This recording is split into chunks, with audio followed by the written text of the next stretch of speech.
É um plot twist engraçado. Ao contrário do que entendíamos, a iniciativa foi do Bulbasauro.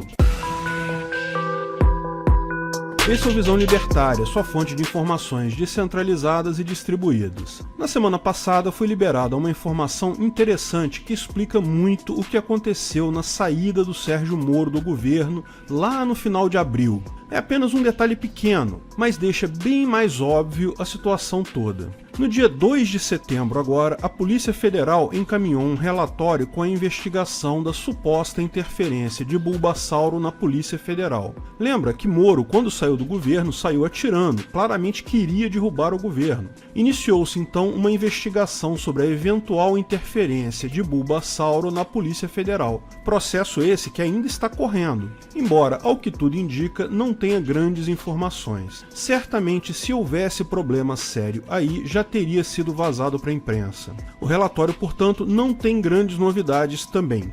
O detalhe novo foi uma mensagem de Il Capo de Tutti Capi Bulbasauro para o então ministro Sérgio Moro via WhatsApp no dia 12 de abril. A mensagem dizia: se essa matéria for verdadeira, todos os ministros, caso queiram contrariar o PR, pode fazê-lo, mas tenha dignidade para se demitir. Em anexo, havia uma mensagem da revista Valor Econômico, na qual Moro dizia que a polícia deveria impor coercitivamente as regras aleatórias de isolamento social paridas pelos burocratas políticos aí do país todo. Ou seja, Bulbasauro estava dizendo para Moro, sem meias palavras, que se ele acha mesmo que tá certo polícia bater em gente para forçar essa besteira de regra de isolamento social, que era para ele pedir o boné e ir embora. Isso foi no dia 12 de abril. Para quem não se lembra, no dia 24 de abril, Sérgio Moro finalmente pediu demissão e saiu atirando, dizendo que pedia demissão porque Bulbasauro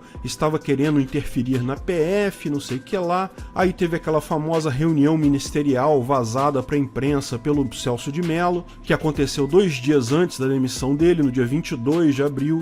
Agora, esse detalhe esclarece essas coisas. Como eu disse na época, parecia mesmo que Bulbasauro havia claramente feito uma escolha por Paulo Guedes em relação a Sérgio Moro. Na época, o Congresso estava querendo passar um pacote de ajuda para estados e municípios escandaloso, enorme.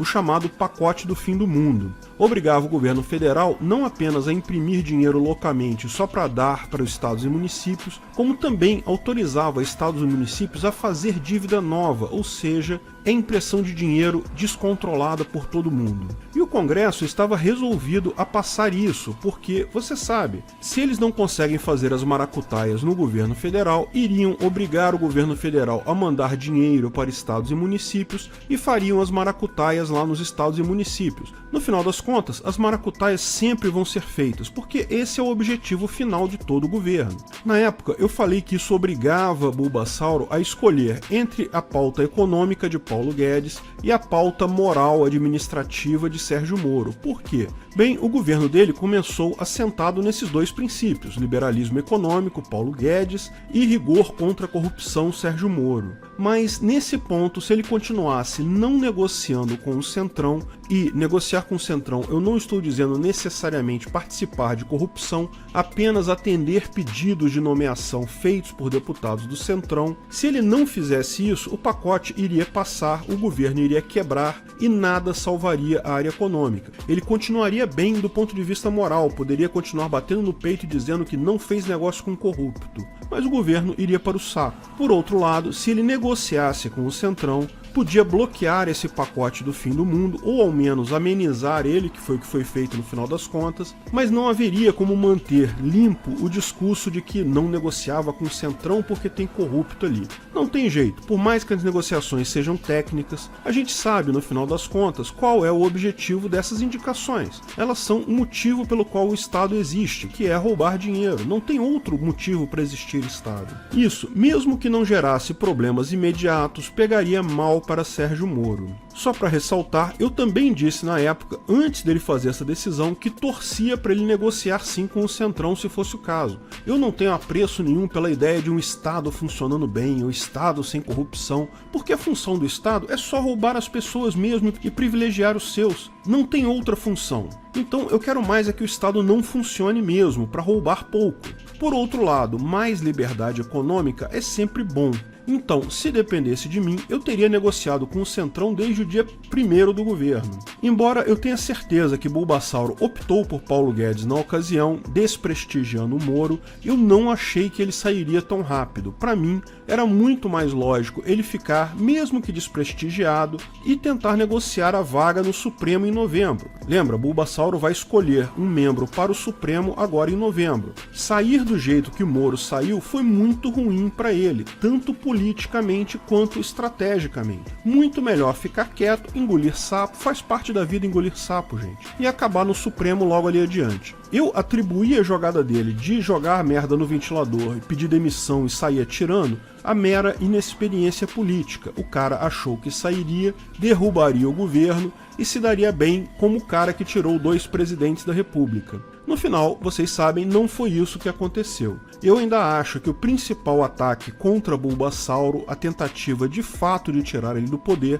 acontecerá em março de 2021. Mas não tenha dúvida que tinha muita gente querendo a queda dele já, principalmente o PSDB. Eu já falei isso também em outros vídeos. O governo Bulbasauro é ruim para o PT, mas é muito pior para o PSDB. Mas agora, com a revelação dessa mensagem, sabemos que a posição do Moro já estava frágil no governo. Os dois já estavam brigando. Bulbasauro não gostou do jeito que Moro se associou ao Mandetta, impondo o socialismo dessas medidas absurdas de isolamento social contra a população. Impuseram essa besteira sem nenhum sentido, sem nenhuma base científica, e estavam prontos a usar violência policial para fazer o rebanho obedecer. É o cúmulo do socialismo. A reunião ministerial que ele fez com todos os ministros, Bulbasauro ressaltou mais ainda o absurdo que era guardas usando violência contra pessoas que estavam em praças ou na praia. Foi a gota d'água que realmente fez Moro sair.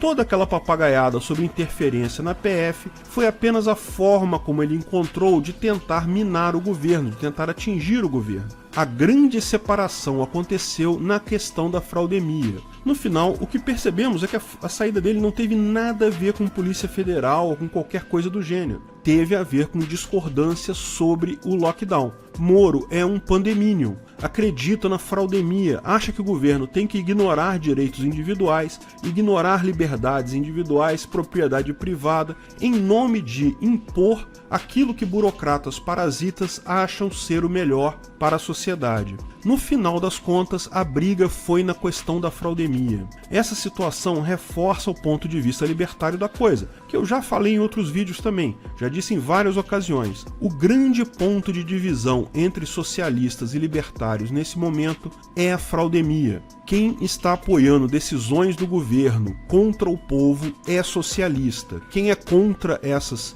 interferências é libertário. Esse é o único ponto político relevante no momento. Ah, mas inflação, medidas econômicas, reforma administrativa, privatização. Cara, tudo isso daí é você discutir a cor da parede durante um incêndio. Não interessa, é detalhe. O problema que você tem no momento é o incêndio. O governo está proibindo você de sair de casa. Foda-se a inflação, foda-se reforma administrativa. O único ponto político relevante nesse momento é o incêndio, é a fraudemia. Sabemos que o vírus está aí, que pode causar até a morte de quem o pega. Ok, eu acredito ser menos grave do que a mídia pinta, mas sim, eu reconheço que tem algum risco. Só que é um vírus novo, ninguém sabe como prevenir isso. Nessa situação, alguns acham que o governo e seus especialistas devem ditar o que o resto da população deve fazer, mesmo sabendo que esses caras não sabem o que fazer. Ninguém sabe, é um vírus novo.